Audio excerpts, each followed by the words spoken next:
अल्हम्दुलिल्लाहि रब्बिल आलमीन वल आक़िबतु लिल मुत्तक़ीन वस्सलातु वस्सलामु अला अशरफिल अंबियाइ वल मुरसलीन व अला आलिहि व अस्हाबिहि अजमाइन अम्मा बाद फ़अऊज़ु बिल्लाहि मिनश शैतानिर रजीम बिस्मिल्लाहिर रहमानिर रहीम या अय्युहल्लज़ीना आमनू कुतिबा अलैकुमुस्सियाम कमा कुतिबा अलल्लज़ीना मिन क़ब्लिकुम लअल्लकुम तत्तक़ून। सदक़ल्लाहु मौलानल अज़ीम। रब्बिश्रह ली सदरी व यस्सिर ली अमरी वहलुल उक़दतम मिन लिसानी यफ़क़हू क़ौली। या रब्बि बिल मुस्तफ़ा बल्लिग मक़ासिदना वग़फ़िर लना मा मज़ा या वासिअल करमी। अस्सलामु अलैकुम व रहमतुल्लाहि तआला व बरकातुहू। पढ़िए अस्सलातु वस्सलामु अलैका या रसूल अल्लाह, अस्सलातु वस्सलामु अलैका या हबीब अल्लाह, अस्सलातु वस्सलामु अलैका या खातमन नबिय्यीन सल्लल्लाहु तआला अलैहि वसल्लम। अज़ीज़ान मोहतरम, माह शाबान का ये आखिरी जुमा है और 2 दिन के बाद 29वीं के हिसाब में पीर को यानी सोमवार को पहली तरावी होगी। तो माह रमजान के हवाले से हम आका की सुन्नत पे अमल करते हुए हुजूर का खुतबा बयान फरमाएंगे कि हजरत सलमान फारसी रज़ियल्लाहु ताला अन्हु फरमाते हैं कि अल्लाह के रसूल अलैहिस्सलाम जब रमजान करीब होता तो हमारे आका सल्लल्लाहु अलैहि वसल्लम माह रमजान की फजीलत का सहाबा के दरमियान एक खुतबा इरशाद फरमाते थे। तो ये हुजूर की अजीम सुन्नत है कि सरकार अलैहिस्सलाम ने तरगीब के लिए कि कितनी फजीलत है इसकी, हुजूर ने खुतबा बयान फरमाया। माह रमजान के हवाले से इसलिए हम गुफ्तगू कर रहे हैं रोजों की भी कि आने वाले जो जुमा होंगे रमजान के उसमें हमारे दीगर टॉपिक पे गुफ्तगू करना रहती है जो साल में एक बार होता है कि हमारी पहली जुमा हजरत सैयदा कायनात फातिमा ज़हरा सलामुल्लाह अलैहा की शान और अजमत पे ही बयान होता है और इंशाअल्लाह आइंदा जुमा को भी होगा। तो सरकार ने जो माह रमजान की तरगीब के लिए खुतबा इरशाद फरमाया तो सलमान फारसी फरमाते हैं कि हुजूर शाबान में ही इसका बयान फरमा देते थे कि आने से पहले लोगों में इसका एक जज्बा और शौक पैदा हो। अज़ीज़ान मोहतरम, इस खुतबों को पढ़ने से पहले मैं कुछ चीजें ये बताऊं कि रोजा जो इबादत अल्लाह ने हमें अता फरमाई, तो आप देखें कि हज ले ले, ज़कात ले ले, नमाज ले ले, ये सारी चीजें में ये है कि हमें कुछ करना है। बहुत तवज्जो चाहूंगा कि रोजा क्या है, हज में क्या करना है कि भाई आदमी पेमेंट करता है ना, फिर 40 दिन के लिए मक्का मुकर्रमा मदीना मुनव्वरा जाता है, ये नजर आता है, लोग देख रहे हैं, उसमें कुछ करना है। ज़कात ले ले तो भाई अपने माल के अंदर से 2.5% अल्लाह के लिए निकालना, ये भी हमें देना है, छोड़ना है, और ये चीज भी हमारे लोगों के दरमियान नजर आती है। अगर कोई ना देखे तो ज़कात लेने वाले को भी तो ये इल्म होता है कि ये मुझे दे रहा है। नमाज को ले ले तो ये हमारी पूरी बॉडी इसमें हरकत और सकनात करती है कि नजर आता है कि ये इबादत कर रहा है। लेकिन रोजा एक ऐसी इबादत है कि इसके अलावा किसी को खबर भी नहीं होती कि ये रोजे से है। मान लो कि घर वालों की बात ले ले कि भाई सहरी करने उठा, बगैर सहरी का रोजा रख लिया तो भी पता नहीं चलता। तो माह रमजान का जो रोजा है वो इबादत पोशीदा है, इसलिए सरकार फरमाते हैं कि अल्लाह ने इसके अजर बयान नहीं फरमाया कि देखो नमाज पढ़ो तो फरमाया ये अजर, ये हज करो तो ये अजर, लेकिन सरकार फरमाते जो रोजा रखे तो रोजेदार के लिए तो फरमाया कि कोई नेकी की बात नहीं की, फरमाया रोजा मेरे लिए है। और अल्लाह के रसूल फरमाते हैं रोजे की जजा के लिए फरमाता है, अल्लाह खुद कहता है कि मैं उसकी जजा हूं। यानी तू अब सवाब का मामला ना देख कि क्या मिलेगा क्या नहीं, फरमाया जाते खुदा ये कह रही है कि मैं रोजे की खुद जजा हूं। और जिसकी खुदा हो गया तो सारी कायनात फिर उसकी हो जाती है, फिर जन्नत देखो तो उसकी हो जाती है।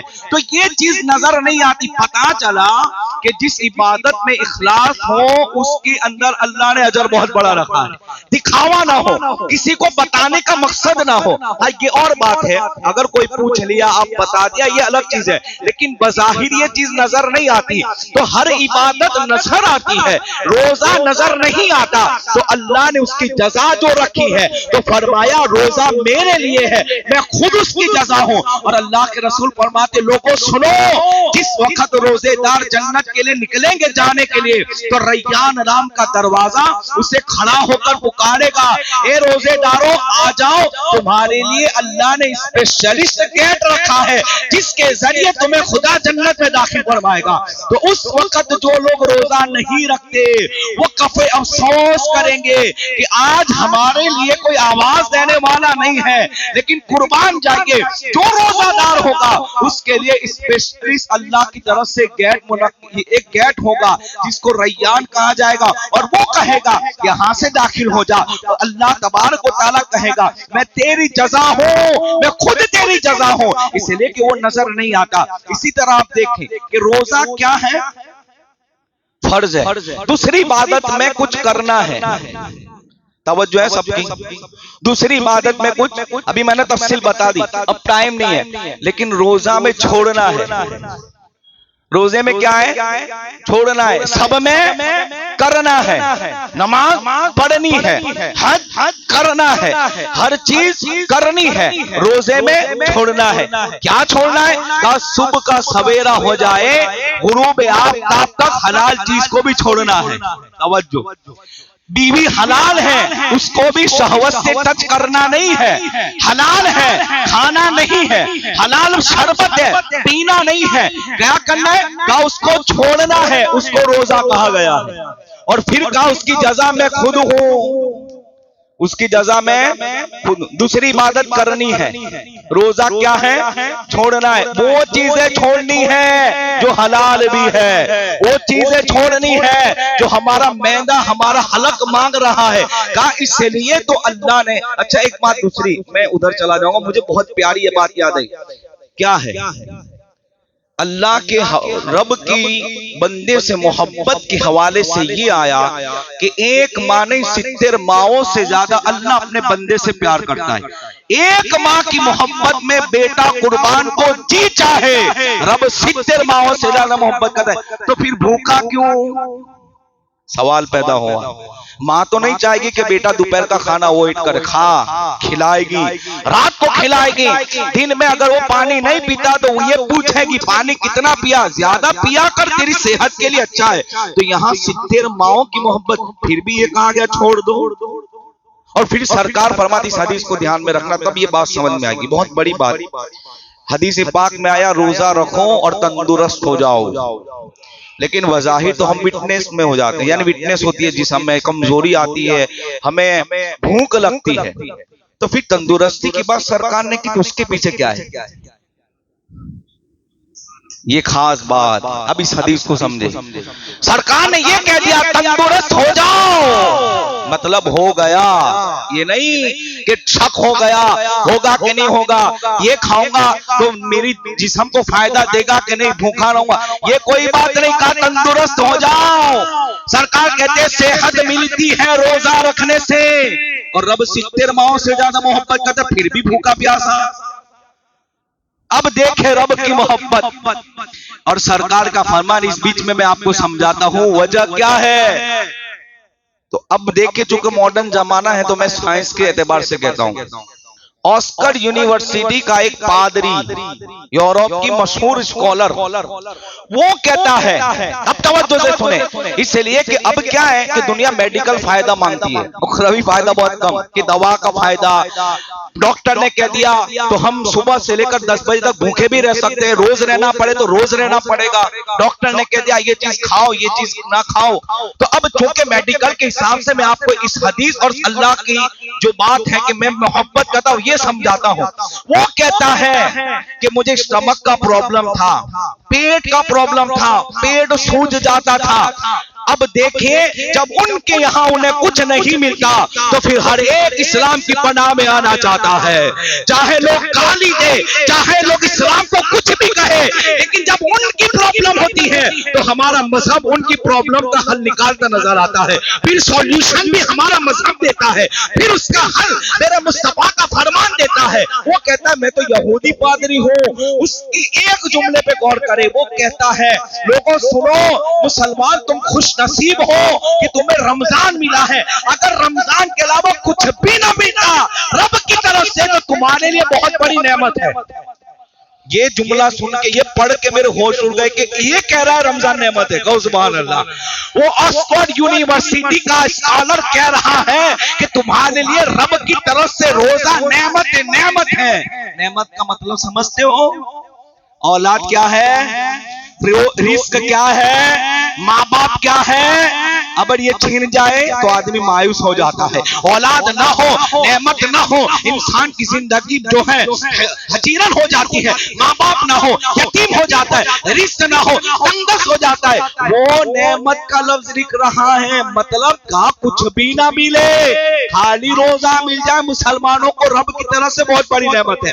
फिर कहता है लोगों सुनो, जब मुझे स्टमक का प्रॉब्लम था, जब मुझे पेट के इंफेक्शन का प्रॉब्लम था, उस वक्त मैंने रिसर्च किया और मुसलमानों की तर्ज के ऊपर, तो सुभान अल्लाह, हम दूसरों की तर्ज अपनाते हैं, मतलब दूसरों के कल्चर को फॉलो करते, इबादतों को देखते हैं। वो कहता है मुसलमानों की तर्ज पर, मुसलमानों की इबादतों की तरह मैंने रोजा रखना शुरू कर दिया। मैं सहरी भी करता था। फिर क्या है, 12 हो या 14 या 20 घंटे अमेरिका हो या यूरोप चले जाए, वहां 23 घंटे का रोजा लंदन और बोल्टन में होता है। इतने घंटे मैंने अपने पेट को खाली रखना शुरू किया। लेकिन जब वक्त इफ्तार आता तो मैं अपनी जो है अपने जिस्म की मिकदार खुराक लेता था, कम क्वांटिटी में खुराक लेता था। फिर कहते एक महीना मुसलसल मैंने ये किया तो कहता है मैं इस नतीजे पर पहुंचा कि जो मेरा पेट यूरोप की कंट्री की हॉस्पिटल के डॉक्टर हो या दवाइयां हो वो ठीक ना कर सकी,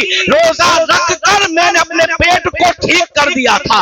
रोजा रख कर मैंने अपने जिस्म को तंदुरुस्त कर दिया था। इसलिए वो कहता है कि अल्लाह की तरफ से मिलने वाला मुसलमानों को जो रोजा है वो सबसे बड़ी नेमत खुदा हुआ करती है। अब हदीस समझ में आई कि सेहतमंद हो जाओ। अब दूसरी बात, चूंकि लोग जिम भी करते हैं, लोग अपनी बॉडी को मेंटेन करने के लिए अलग अलग किस्म की खुराक लेते हैं, उनके लिए बात समझिए। ये हदीस कि तंदुरुस्त हो जाओ। जब 11 महीने हम खाते हैं, 11 महीने तो कभी कभी अपना फ्री रोजा आता है, बाकी हम 30 दिन को कंटिन्यू खाते हैं। आदमी दोपहर में नहीं खाता तो शाम में खाता है। हाँ, यानी 4 टाइम भी होता है, कभी 5 टाइम भी हो जाता है। तो फरमाया फिर उससे इंसान का गोश्त बनता है। क्या बनता है? चर्बी बनती है। और फिर वो, अब देखो हार्ट अटैक क्यों होता है, ये मेडिकल साइंस कहती है, और फिर सरकार का फरमान देती। अब उससे क्या होता है, फिर लोही जाड़ा हो जाता है। लोही क्या हो जाता है? कोई पतली चीज को आप बहाओ तो तेज बहती है। एक तरफ किसी ने पानी को डाला और एक तरफ लस्सी को डाला तो बहेगा तेज कौन? पानी, इसलिए कि वो पतला है और ये गाढ़ी चीज है तो उसकी बहने की शक्ति कम होती है। खून का भी यही मामला है कि खून जब पतला होता है, इसलिए डॉक्टर कहते हैं पतला खून करने की टेबलेट लो, ये गिजा खाओ। ये क्यों? इसलिए कि बॉडी में खून का सर्कुलेशन पंपिंग के जरिए जो दिल होता है वो करता है, वो बंद होता है तो इंसान बंद हो जाता है। तो कहा जब तेजी से खून बहता है तो फिर ये जो नस होती है ना, उसके ब्लॉक होने के चांस कम होते हैं। नस होते हैं, इसके ब्लॉक होने के चांस कम होते हैं। क्या होते हैं? क्योंकि खून बह रहा है, गाढ़ा खून होता है, चर्बी बढ़ जाती है, तो फिर नस ब्लॉक होने का अंदेशा होता है, फिर हार्ट अटैक भी हो सकता है। फिर जो कहते हैं ना बिलून छोड़ते हैं, तो वो बिलून क्या काम करता है? वो बिलून नहीं होता, वो बिलून नाम है, उसको इंजेक्शन कहा जाता है। वो हजारों की कीमत में उसको मारते हैं, फिर वो क्या करता है? अंदर जाके फूलता है, तो वो नस को खोलता है, वो भी नस को खोलता है। तो कहते हैं ब्लॉक नस को खोल दिया गया, तो अब वो स्टेबल है, ठीक है। तो ये चीज कब होती है कि इंसान 11 महीने 12 महीने ग़िज़ा लेता है, तो फिर वो पेट में बढ़ती रहती है, जो खराब माल है वो भी बढ़ता रहता है। तो कहते हैं कि 11 महीने खाओ और 1 महीना फिर कंटिन्यू रोजा रखो, तो फिर क्या फायदा होगा? देखो जो कैलोरीज होती है ना, कि भाई इतना मीठा नहीं खाना, कैलोरी हो जाएगी, इतना नहीं खाना वरना कैलोरीज बढ़ जाएगी। तो फिर वो कैलोरीज होती है ना, तो अब क्या होता है? फजर से 10 बजे तक हमारा शहरी का खाना हजम हो जाता है। अभी बहुत कोई खाए तो अभी अखा दिन भी चले, ये सब के ऊपर है। लेकिन ये है कि 10-11 बजे आप खुद कहें, आपने भी अल्हम्दुलिल्लाह बरसों से रखे, ये तो है कि चाहे कोई कितना भी खाए, 10-11 बजे हमारी शहरी का जो खाना है वो हजम हो जाता है। फिर 11 और 12 से लेकर शाम के 6 बजे तक, इसलिए शाम के वक्त हवाइयां चेहरे से उड़ती है, झांक निकलती है, पेट मांग रहा होता है। तो कहा फिर क्या होता है? जो कैलोरीज हमारी साल भर की होती है, ये साइंस है, ये कोई हदीस नहीं है, मैं बता रहा हूँ सेहत की बात, जो सरकार का फरमान है। इसको अगर हम इस पे अप्लाई करें तो इससे अंदाजा होगा कि नतीजा मिलेगा कि सरकार का ये फरमान कैसे, कि जबकि आदमी भूखा हो फिर तंदुरुस्त हो जाए। कहते खाओ तो शक्ति बढ़े, खाओ तो तुम्हारी ताकत तो कुव्वत बढ़े, कुछ कर सको, ये कहा जाता है ना, ये मुहावरे का, और हकीकत भी यही है। लेकिन सरकार कहते भूखे रहो तंदुरुस्त हो जाओ, तो ये भूखा 11 महीने नहीं रखा रहा, इस्लाम ने 1 महीना रखा है। 11 महीने भूखा नहीं रखा। 11 महीने जो तेरी बॉडी में जो चीजें हैं, जो खराब मात्रा है, जो खराब खून है, और जो कैलोरीज बढ़ी हुई, जिसके वजह से आगे बीमारियां होने का अंदेशा होता है, तो फिर कहते हैं 11 बजे खाना हजम, 12 से लेकर 6 बजे तक अब हमारे पेट में कुछ चाहिए, तो फिर वो कैलोरीज होती है ना, वो इस्तेमाल होती है। कहो सुभान अल्लाह। वो कैलोरीज इस्तेमाल होती है, वो खराब मात्रा, वो गोश्त, वो खून का गाढ़ापन, और जो हमारी चीनी, वो अब ये हमारा पेट उसको इस्तेमाल करता है, और फिर क्या होता है? खराब कैलोरीज 1 महीने में खत्म, फिर इंसान की बॉडी कंप्लीट हो जाती है। तो सरकार फरमाते रोजा रखो और सेहतमंद हो जाओ। यही तो रब की मोहब्बत है। कौन मां चाहेगी कि मेरा बेटा बीमार हो? कौन मां चाहेगी कि मेरे बेटे का खून गाढ़ा हो जाए? कौन मां चाहेगी कि मेरे बेटे की बॉडी इतनी हो कि उसको चलने फिरने में दिक्कत हो जाए? वो चाहेगी कि वो कंप्लीटली रहे। इसलिए मां भी कुछ कभी भूखा रखती है, मां भी कुछ दवाइयां खिलाती है, और मां की मोहब्बत एक तरफ, रब अपने बंदों से 70 माओं से ज्यादा मोहब्बत करता है। क्या बंदे 11 महीने खा, 1 महीना मेरे फरमान पे अमल कर ले, तो जन्नत में भी तुझे बुलाया जाएगा, और दुनिया में तेरी बॉडी तू चाहेगा वैसी रहेगी। और फिर भूखा रख के भी क्या इफ्तारी में नेमतें कैसी मिलती है? हर गरीब के दस्तरखान बड़े रहते हैं, अमीर हो या गरीब हो, नेमतों से सरशार होता है। यहाँ भूखा रखता है, रात में अच्छी नेमतें खिलाता है, यहाँ भूखा रखता है, रात में वो चीजें खिलाता है। बंदा साल भर तसव्वुर नहीं कर सकता, वो नेमतें 1 महीने में मिलती है। और ये भी सुन लो, अल्लाह ने रमजान को इतनी बरकत दी है कि जो खाना वही खाना, इफ्तारी का आड़े दिन खाओ लज्जत नहीं मिलती, और रमजान में खाओ तो उसकी लज्जत महसूस होती है। वो पेट में जाकर हमारे जो है, हमारे कल्ब को सुकून देती है। ये रब की तरफ से इनाम है। सरकार कहते हैं रोजा रखो सेहतमंद हो जाओ, चाइना के हो या यूरोप हो, सब यूनिवर्सिटी के अंदर रिसर्च किया गया, और सबने यही कहा कि रोजा एक इतना अच्छा अमल है, रोजा एक अच्छा ये करने की चीज है कि जिसकी वजह से बॉडी के अंदर साल भर के खराब मादे को दूर करती है, इंसान का पेट सही होता है, हर चीज होती है। इसलिए कि क्या है, दुनिया का बनाया हुआ फॉर्मूला, दुनिया के बनाए हुए उसूल अगर किसी को दे दिए जाए, अच्छे हो, अमल करता है, फायदा होता है। ये उसूल दुनियादार के नहीं है, रब की तरफ से आया है, और जो आता है और उस पर अमल करता है, तो सुनो दुनिया भी फायदे वाली होती है, आखिरत भी फायदे वाली होती है। इसलिए सरकार के रोजा रखो तो सेहतमंद हो जाए। हमें समझ में आया? भूखा रखने की दूसरी वजह, असबाब बोलूंगा तो भी टाइम जाएगा, लेकिन मुझे एक आखिरी में एक हदीस भी बयान करनी है। एक आखिरी असबाब, भूखा रहने की वजह क्या है? भूखा रहने की वजह देखो, मैं हुजूर के बचपन को एक बात बता के इसको समझाता हूं ताकि समझ में आए, और ये बात भी आपको मिल जाए, दो काम हो जाए। अल्लाह के रसूल अलैहिस्सलाम के वालिद का साया 6 महीने की आप मतलब माँ के पेट में थे, और हजरत अब्दुल्ला विसाल फरमा गए रदियल्लाहु ताला अन्हु। आप 6 साल के हुए तो सैयदा आमिना सलामुल्लाह अलैहा का इंतकाल हो गया। फरिश्तों ने कहा रब ये क्या कि महबूब के वालिदैन का साया न रहा। रब ने कहा कोई हो कि न हो, मेरे महबूब के लिए मैं हूं। और इसकी हिकमत क्या है? आखिर क्यों? इसलिए कि माँ बाप बहुत बड़ी नेमत है। सरकार की जात हो या अंबिया की जात हो, हर एक जानते कि माँ बाप क्या है, लेकिन ऐसा क्यों?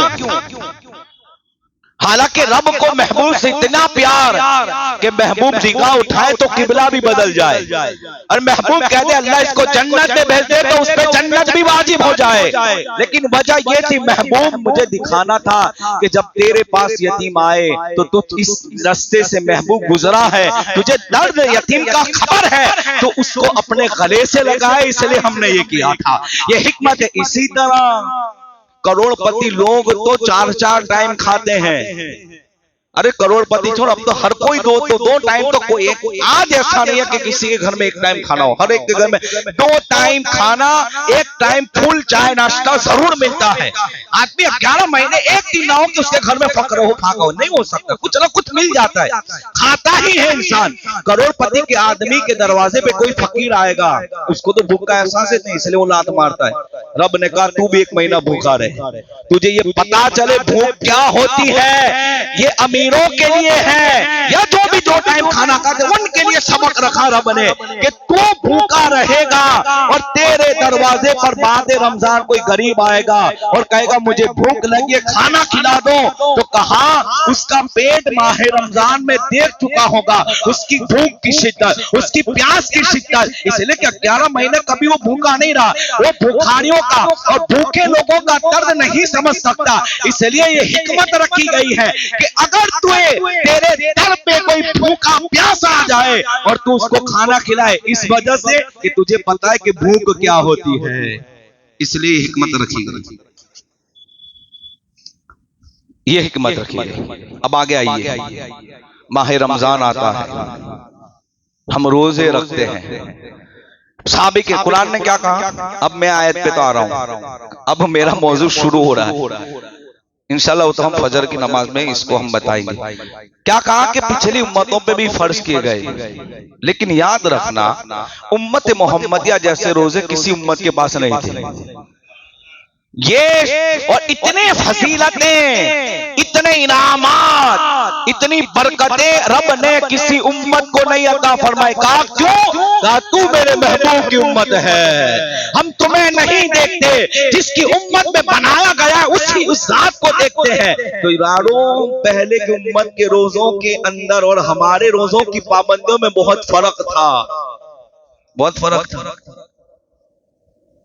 पहला फर्क बताऊं, खाली एक फर्क बताता हूं। हम रोजे की हालत में बातचीत करते हैं, ये बोलो नहीं करते, करते भी है ना, गाली भी बोलते हैं, सब होता है। पहले की उम्मतों में रोजे की हालत में बातचीत करने से रोजा टूट जाता था। अल्लाह, हमारे यहाँ होती तो फजर के बाद कहीं के तो टूट जाते, कोई नहीं कंट्रोल कर सकता था, लेकिन महबूब की उम्मत के लिए रखा। ये तो बातचीत करने की बात है, मुझे एक हदीस याद आ गई यार। सरकार फरमाते हैं पहला रोजा है, भूल से खा लिया, पेट भर लिया और कहा यार भूल हो गई, रोजा रखा था। हुक्म शरीयत ये है रोजा टूटता नहीं है। आका फरमाते जिसने रोजे की हालत में खाया पिया उसको अल्लाह ने खिलाया है। ये हमारी रोजे हैं। बाकी पहले की उम्मत में तो बातचीत नहीं कर सकते। और अब सोचो कि बातचीत कितनी पाबंदी खाने की कितनी होगी। बातचीत नहीं कर सकते, लेकिन रब ने कहा कुरान पढ़ो, बातचीत करो, फूल से खा लो तो भी रोजा नहीं टूटता। आका फरमाते पहले की उम्मतों को जो चीजें नहीं मिली, रमजान की उम्मत मोहम्मदिया को 5 चीजें मिली। सुभान अल्लाह। अब वो 5 चीजें सुनो क्या है रमजान। मुझे एक हदीस भी पढ़नी है, अल्लाह वक्त में बरकत दे, इसको भी जल्दी जल्दी पढ़ता हूँ। बहुत प्यारी हदीस है और एक ख्वाब है सहाबी का, उसको भी हम इंशाल्लाह समाप्त करेंगे। सरकार फरमाते 5 चीजें ऐसी हैं जो पहले की उम्मत में नहीं मिली। चाहे कोई भी पहले की उम्मत में सब आ गए, यानी खासा है उम्मत मोहम्मदिया, हमारे लिए स्पेशलिस्ट रब ने ये रखी 5 चीजें। फरमाया जब रमजान की पहली रात आती है, सुभान अल्लाह, बहारें होती है, शैतान भागता है। जब ईद रमजान का चांद नजर आता है, लोग ईद का चांद देखकर एक्साइटेड होते हैं। मैं कहता हूँ रमजान देखकर खुश हो जाओ, इसलिए कि वो नजर आता है तो बरकत वाला महीना चला जाता है। हमें खुश उस वक्त होना चाहिए। हमारी मस्जिदों पे ईद गिर्द जो लोग जमा होते, वो ईद का चांद देखने जमा होते, अच्छी बात है, लेकिन रमजान का चांद देखने के लिए यही जम्मे गफीर होना चाहिए, इसलिए कि वो बरकत वाला महीना हमारे पास आ रहा है। नेक लोगों के लिए तो ये बहुत बड़ी बात होती है कि जब रमजान जाता है तो वो आंखों में आंसू लेते हैं, वो आता है खुशी से इस्तेमाल करते हैं। आका फरमाते रमजान की पहली रात इतनी मुबारक है, वो रात अल्लाह ने किसी नबी की उम्मत को नहीं अता फरमाई। कहा या रसूल अल्लाह क्या होता है? कहा रब अपनी उम्मत मोहम्मदिया पर, अपने महबूब की उम्मत मोहम्मदिया पर नजरे रहमत फरमाता है। नजरे रहमत को आपने जो लुत्फ नहीं सुना, इसलिए कि समझ में बहुत नहीं आया। अब मिसाल सुनो, माँ अपने बेटे को जिस मोहब्बत से देखती है ना, तो बेटे को एहसास होता है, क्योंकि वो है नजरे मोहब्बत। या कोई आदमी किसी को नजरे मोहब्बत से देखता है तो आदमी समझ जाता है कि ये बहुत। अब वो क्या होता है, वो अपने आप को सौंप देता है कि ये नजरे मोहब्बत से देख रहा है। बंदों की नजरे मोहब्बत की बात कर रहा हो, वो रब होकर नजरे रहमत फरमाता है। वो नजरे मोहब्बत और रहमत से बहुत ऊपर है, और वही नजरे मोहब्बत है। फरमाया मेरे आका फरमाते हैं ये रात किसी को नहीं मिली, और वो पहली रात रमजान की मुबारक रात होती है, बहुत मुबारक रात होती है। नजरे रहमत फरमाता है। कहते क्या होता है? कहते जिस पे नजरे रहमत पड़ती है, सुभान अल्लाह, फिर चेहरे नहीं देखे जाते, तेरे दिल देखा जाता है। चेहरा तो क्या है, जिस्म तो क्या है, चमड़ी तो क्या, ये फना होने वाली चीज है। असल चीज नजर दिल की बात होती है। दिल कितना साफ है उतनी नजरे रहमत मिलती है। दिल साफ होता है तो फिर नेकियों की बरकतों का भी आपको नजर आती है। दिल साफ नहीं तो कुछ नहीं होता, हर चीज दिल के ऊपर होती है। इसलिए तो कहा तेरी टोपी, तेरा चेहरा नहीं देखा जाता, तेरा दिल देखा जाता है। ये नहीं देखा जाता, दिल देखा जाता है। कहा क्या होता है? कहा जब जिस पे नजरे रहमत उस रात पड़ती है, और एज रात तराबी में ना होए, हमको तो खबर नहीं थी, ऐसे भी होते हैं, खबर नहीं। शैतान कैद हो गया, ये बहुत बड़ी बात है। अब शैतान कैद होने के बाद भी ना आवे तो फिर तो कहां शैतान फिरता है बाहर। खबासत तक को भी कैद कर लिया जाता है। अच्छा एक बात बताऊं, ये क्यों होता है? कहा नफ्स, और नफ्स भी क्यों, इसकी भी एक वजह ये है कि 11 महीना आदत पड़ी होती है ना, तो एकदम थोड़ी जा पहले दिन ये नफ्स की आदत मुझे बहकाती है। तो अब उस रात को तरावी में ना हो, लोगों की इशा की जमात भी चली जाए जानबूझकर, कोई फंसे अलग चीज है। अब इतनी बड़ी रात होती है और उसमें सजदे में ना हो, कितनी, और जवान ना हो, बाहर बैठा हो, तराबिया ना पड़े, कहां से ये सब बरकतें हासिल होगी? फरमाते हैं कि उसके जिस पे नजर रहमत होती है, अल्लाह उसको कभी अजाब नहीं देगा। दूसरी चीज फरमाया, जब वो भूख की वजह से मुंह से बदबू निकलती है, वो मुश्क से ज्यादा रब के नजदीक महबूब होती है। ये फजीलत भी अल्लाह ने खाली उम्मत मोहम्मदिया को दी, किसी को नहीं दी। आप नहीं समझोगे यारो, मुंह बदबू मारे ना तो आदमी चीड़ करता है कि नहीं करता, कि भाई साफ करो, कोई भी हो, माँ बाप भी हमको डांटते कि साफ करो, लेकिन फरमाया रब के नजदीक वो जात कि जिसने हमें पैदा किया, उसके नजदीक वो मुश्क से भी ज्यादा। और मुश्क कौन सा? ओरिजिनल मुश्क। अभी यहाँ नकली मिलता है तो पूरी मस्जिद महकती हो जाए, नकली मुश्क भी कोई घस ले अपने कपड़ों पर तो पूरी मस्जिद महकती है। कहा वो मुश्क तो जन्नत वाला मुश्क की बात हो रही है, उससे ज्यादा रब के नजदीक वो खुशबू महबूब होती है। रब सुर फरमाते तीसरी चीज ये है लोग कहते हैं मेरे लिए दुआ करना, कहते हैं ना, कहना भी चाहिए।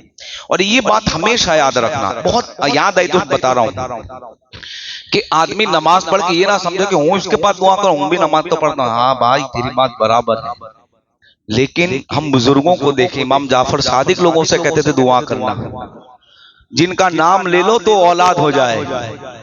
ये शर्माना नहीं, दुआ मैं तो कहता हूं तुमसे अगर कोई ऐसा है कि 2 टाइम पता, उसको भी कहो दुआ करना, दुआ का कह सकते हैं। और याद रखना कभी ऐसा भी होता है कि हमारी दुआ दूसरे के हक में भी कबूल होती है, वो हाथ उठाइए, हकीकत है। फरमाया गया कि अब लोग कहते हैं दुआ करना, और रोजेदारों खुश हो जाओ, अल्लाह फरिश्तों से कहता है जिसने रोजा रखा है उसके मगफिरत की दुआ कर जाओ। फरिश्तों की जमात उसके लिए मगफिरत की दुआ करती है जो माह रमजान का इस्तेकबाल करता है, जो रोजे रखता है, एहतमाम करता है, जमात से नमाज पढ़ता है, तराबियां पढ़ता है। और अफसोस की बात यह है कि रमजान में भी लोगों की फजर जाती है सोने के लिए। हाय अफसोस, इतनी जल्दी हम जमात इसलिए तो कायम करते हैं, कई फोन आए मुझे, इतनी जल्दी आप जमात करते हो, मैं क्या करूं, लोग सो जाते हैं, मस्जिद में आ जाओ। वो फजर की मुबारक नमाज जो आम दिनों में अफजलियत रखती है और रमजान में जाती है, ना भाई सोने का कौन मना करते, पढ़ के चले जाओ। हम तुम्हें कहां पकड़ते कि तुम दर्स में भी बैठो, और दर्स होता भी कितना, 2 मिनट 3 मिनट। हदीस पाक में आया जो एक मसला सीखने रोजे की हालत में मस्जिद आता है, अल्लाह हर कदम पे 1 बरस की इबादत का सवाब अता फरमाता है। मुफ्त में नहीं बुलाया, आते हो तो सवाब की झोली भर के जाते हो। फरमाया गया उस दिन, जिस दिन रमजान शुरू होता है, अल्लाह फरिश्तों को हुक्म देता है, हर फरिश्ता हर रात, आपने मुझे क्या मौलवी साहब दुआ करी, या अल्लाह जिसने क्या इसका भला कर दे, 1 मिनट 2 मिनट करूंगा, 5 मिनट खत्म। फरमाया फरिश्ते रात में भी दुआ करते हैं, सूरज डूबने से लेकर हो, सुबह से लेकर हो, और उगने से लेकर डूबने तक, सुबह से लेकर रात तक फरिश्ते दुआ करते हैं मगफिरत की। 1 सेकंड हो या 1 मिनट हो, 1 लम्हा हो, वो रहते नहीं है खामोश, बल्कि उसके लिए मगफिरत की दुआ करते हैं। ये तो माँ भी नहीं कर सकती, माँ कितनी देर मुसल्ले पे हाथ उठाएगी, 10 मिनट 15 मिनट 1 घंटा, बहुत परेशानी है तो 2 घंटा या 3 घंटा, 2400 घंटा कोई दुआ के लिए हाथ नहीं उठा सकता। इंसान थकता है, इंसान का मुंह थकता है, इंसान बोरियत महसूस करता है, लेकिन जो रोजेदार होता है फरिश्ते करते हैं। और फरिश्ते की शान क्या है, अल्लाह ने उन्हें मासूम पैदा फरमाया है, कोई गुनाह सरजद नहीं होता, अल्लाह के फरिश्ते उसके लिए मगफिरत की दुआ करते हैं। आका फरमाते हैं चौथी चीज क्या है, अल्लाह ताला जन्नत को हुक्म देता है मेरे नेक बंदों के लिए मुज़य्यन हो जाओ, आरास्ता हो जाओ। स्पेशली जन्नत रोजेदारों के लिए सजाई जाती है, स्पेशली जन्नत। आज दुनिया के अंदर अगर कोई फकीर आदमी आ जाए स्टेज पर, उसके लिए कुर्सी नहीं रखी जाती, इसलिए कि वो फकीर है, उसके पास कोई डिग्री नहीं है। अमीर आ जाए या आलिम आ जाए, उसके लिए प्रोटोकॉल होता है, लेकिन खुशखबरी है उन गरीबों के लिए जो रोजे रखते हैं। तेरे लिए तो अल्लाह जमीन को नहीं सजवाता, तेरे लिए अल्लाह जन्नत को सजवाता है, तेरे लिए जन्नत का जो है जन्नत को आरास्ता किया जाता है। ये शान अल्लाह ने खालिस उम्मत मोहम्मदिया को अता फरमाई है। 5वीं चीज सरकार फरमाते हैं सुभान अल्लाह कि आखिरी रात अल्लाह सारे की मगफिरत फरमा देता है। एक सहाबी ने सवाल कर लिया, बहुत अच्छी बात है, कहा शबे कदर में, कहा शबे कदर की फजीलत अलग है, उसकी बरकतें अलग है, इफ्तारी की मगफिरत की बात अलग है, और शबे कदर की इबादत की मगफिरत की बात अलग है। अल्लाह आखिरी रात रमजान की रुखसत होने पहले जब हम दुआ करते हैं उस वक्त अल्लाह सबकी मगफिरत कर देता है। ये शान अल्लाह ने उम्मत मोहम्मदिया को अता फरमाई। एक आखिरी हदीस फटाफट पढ़ता हूँ, है लंबी लेकिन शॉर्टकट। हजरत तलहा फरमाते, तवज्जो से सुनिएगा, हजरत तलहा फरमाते कि मैंने ख्वाब देखा।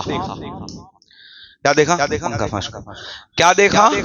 हाँ, सहाबी का ख्वाब होता है जन्नत वाला। कहते मैंने जन्नत देखी और 2 सहाबी को दाखिल करा जा रहा था। 2 सहाबी को क्या कहा जाए? दाखिल। तो जन्नत के जो फरिश्ते हैं उन्होंने कहा कि जिसका इंतकाल अभी हुआ है वो पहले जाएगा, और जो 1 साल पहले इंतकाल कर गए वो बाद में जाएंगे। हजरत तलहा सोचने लगे कि जिनको पहले दाखिल किया जाता है वो सहाबी उनसे अमल में बहुत पीछे है। पीछे मतलब वो अमल में बहुत फास्ट है, वो इबादत करते रहते हैं और वो जंग में शहीद भी हुए हैं रसूलुल्लाह के दिन के। और मर्तबा सहाबियत बहुत बड़ी बात है यार, लेकिन चूंकि दो सहाबी की बात है ना तो फिर उनके अमल की बात भी करें। तो कहा मैं सोच रहा हूं कि जिसकी बहुत मतलब वो कह रहे हैं कि जो बहुत नेक अमल में बहुत फास्ट है और ये थोड़े कम है, तो इनको पहले क्यों? और वो तो शहादत भी पा चुका है। और शहीद के बारे में आया कि अमल मुनक़ता नहीं, चलता रहता है। और वह वो शहादत जिसमें रसूलुल्लाह खुद मौजूद हो जंगों के अंदर। फिर कहते हैं कि मुझे जन्नत के खाजिनों ने कहा कि आप रुक जाओ, आपको अभी नहीं जाना है, इसलिए कि आप तो हयात है आपकी तो हयात है। अब सुबह हुई तो ये ख्वाब की चर्चा होने लगी और बारगाह रिसालत में पहुंची।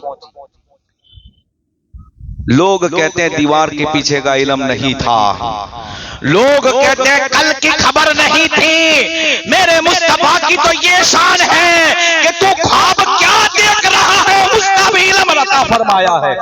हुजूर की बात छोड़ो, हजरत उमर की बात करो। हजरत उमर ने मौला अली के ख्वाब को मस्जिद में बयान किया था कि आपने ये ख्वाब देखा। जब गुलामों की ये शान है, आका के आंखों की शान का आलम क्या होगा। जो ये कहते हैं कुछ नहीं पता, उनके लिए हदीसत नहीं है, ये तो सुन्नियों के लिए हदीस है कि क्योंकि जब तुम ये सुनते हैं तो इनका ईमान मजबूत होता है, इसके रसूल बढ़ता चला जाता है, सीने में ठंड पड़ती है कि मेरे आका को अल्लाह ने ये शान अता फरमाई। ख्वाब की बात होती तो सरकार कहते तो ख्वाब का, इसलिए कि ख्वाब में कुछ भी हो मायने नहीं रखता। ख्वाब में मैंने हज पढ़ी, कोई मानेगा? हाजी कहलाएगा? मैं हाजी कहलाऊंगा? नहीं कहलाऊंगा। ख्वाब था मौलवी साहब, मैं तो रोज करता हूँ काबे का, तो आप कहलाएगा? नहीं था, ख्वाब था। तो ख्वाब की अहमियत नहीं होती, लेकिन सरकार देख रहे थे। काक भले ख्वाब था लेकिन ये सच्चा था। काका मैं देख रहा हूँ फर्श में बैठकर अर्श की खबरें देने वाली जात को मुस्तफा जान रहमत कहा जाता है। और ख्वाब भी हुजूर ने बताया ये मामला था। कहा हाँ, लेकिन समझ में नहीं आया इनको पहले क्यों। ये भी हुजूर का गैप देखे कि तेरी नेकी पोशीदा थी वो हुजूर जानते हैं। सुभान अल्लाह। कहते हैं इसलिए उनको पहले भेजा। फिर कहते हैं सरकार कि हाँ शहादत भी मिली इनको, फिर भी बाद में जन्नत में तो गए, लेकिन क्योंकि पहले कौन गया ये बात नहीं। ये भी तो होगा ना भाई, पहले कौन जाएगा। जाना तो जरूर था, सहाबी थे ना, जन्नती है। हमारा तो यही अकीदा, हर सहाबी नबी जन्नती, भले कोई काले कौवे कुछ भी कहे। हमारा तो यह अकीदा है कि जिन्होंने जान माल तन मन धन कुर्बान किया वो सहाबी रसूल है। कहते हैं पहले क्यों? सरकार कहते हैं हाँ जंग में भी शहीद हुए, नेकियों के मामले और अमल के मामले में बहुत तेज और फास्ट थे इनसे, लेकिन आखिर ऐसा क्यों? सरकार फरमाते लोगों सुनो, इसलिए कि इन्होंने एक रमजान इनसे ज्यादा पाया है। कहा क्यों? कहा एक रमजान उन्हें मिल गया, उसमें उन्होंने इबादतें की थी, उसमें उन्होंने तराबियां पढ़ी थी, उसमें इन्होंने अपनी नफ्सानी ख्वाहिशात को रोकते हुए खाने पीने हलाल हो फिर भी दूर रखा था। मियां बीवी दूर रहे थे, आपस के अंदर ताल्लुकात उन हालात में नहीं कर सके थे, और रोजे की हालत के अंदर उन्होंने जो इबादतें की, फरमाया गया माहे रमजान के अंदर रात के वक्त जब बंदा एक सजदा करता है अल्लाह उसके बदले में उसे 1500 नेकी अता फरमाता है। मैंने हिसाब लगाया, तरावी के और इशा के सजदों को मिला लो तो खाली अगर कोई फर्ज नमाज इशा पढ़े, 3 रकात वित्र पढ़े, 20 रकात तरावी पढ़े, अल्लाह उस रात उस बंदे के अमाल में 8700 नेकी अता फरमाता है। और मेरा विस्तान तो कहता है, मेरा कैलकुलेटर तो 8700 तक का है। रब की रहमत हो तो फिर एक को वो 70 तक भी कर देता है। तो एक इबादत करता है रात के वक्त, उसके अमाल में अंदर अल्लाह लाखों नेकियां तरावी की अता फरमाता है। सरकार कहते ये सारी चीजें आई थी, बस एक रमजान मिला तो अल्लाह ने इनको सबसे पहले जन्नत अता फरमाई। भले वो शहीद हुए थे, भले वो अमाल के लिहाज से तेज थे, भले वो अमाल के लिहाज से रफ्तार वाले थे, लेकिन क्योंकि उन्होंने एक रमजान कम पाया। आप गौर करो, एक रमजान मिल जाए सुभान अल्लाह, अल्लाह उसको पहले जन्नत में दाखिल फरमाता है। ये रमजान की फजीलत। इसलिए कदर करो। अभी बहुत सी बातें, लेकिन अब वक्त हो गया। बस इतना कहता हूं, माह रमजान है, खाने पीने पे तवज्जो जितनी होती है ना, इतनी हमारी इबादत पे नहीं होती। आदमी हर चीज को जो है पहले करना चाहता है कि भाई ये पहले कर लो खाने पीने की चीजों के लिए। तो यारो ये तो मिलने वाली है, जब तुम इबादत करोगे तो वो अल्लाह अता फरमा ही देगा। रब पे भरोसा रखो। इबादत पे कम से कम जमातों से नमाजें हो, जमातों से तरावियां हो, एक कुरान खत्म हो, ये होना चाहिए। एक कुरान कम से कम खत्म हो, वक्त निकाल के पढ़ना पड़ेगा। बाकी 11 महीना कौन खोलता है? इल्ला माशाअल्लाह, कोई नहीं पढ़ता। एक रुको भी रोज खाली एक सफा भी पढ़ लो ना मोबाइल में देखे तो अभी इनफ बहुत है। इसकी नहीं, क्योंकि भरमार इतनी है कि मैं बयान नहीं कर सकता। लेकिन रमजान में कुरान खत्म हो, जमात से नमाजें हो, रोजे रखे तो उसके तकाजे पूरे हो। अब तकाजे क्या, वो फिर मैं बाद में बताऊंगा, बहुत सारी चीजें, लेकिन ये होना चाहिए कि भाई चलो आ गए, पढ़ी तो पढ़ी, तराबियां 2-4 दिन मस्जिद भरी, 4 दिन के बाद ऐलान करो नीचे आ जाओ, कहां गए? तो कहां नुक्कड़ सजी हुई है। ये नहीं होना चाहिए। और जवानों की नुक्कड़ उस वक्त सच्ची तो शर्म आनी चाहिए, शर्म आनी चाहिए कि बूढ़े तराबियां पढ़ रहे हैं, जिसके पास कुव्वत है, ताकत है, वो बाहर गप्पे लगा रहे हैं। भाई तराई बात तुम बैठो ना, कौन मना करता है? कम से कम जो है वो कर लो। एक्स्ट्रा की तो बात नहीं करते कि एक रात में पूरा मुसल्ला फाड़ के ना दिन भर सजदा कर दे, ये बात नहीं। जो अल्लाह ने हुक्म दिया उसको करो, उसकी बरकत इतनी है कि आप शुमार नहीं कर सकते। अल्लाह नफल का सवाब फर्ज के बराबर देता है, और फर्जों का सवाब 70 फर्ज के बराबर देता है।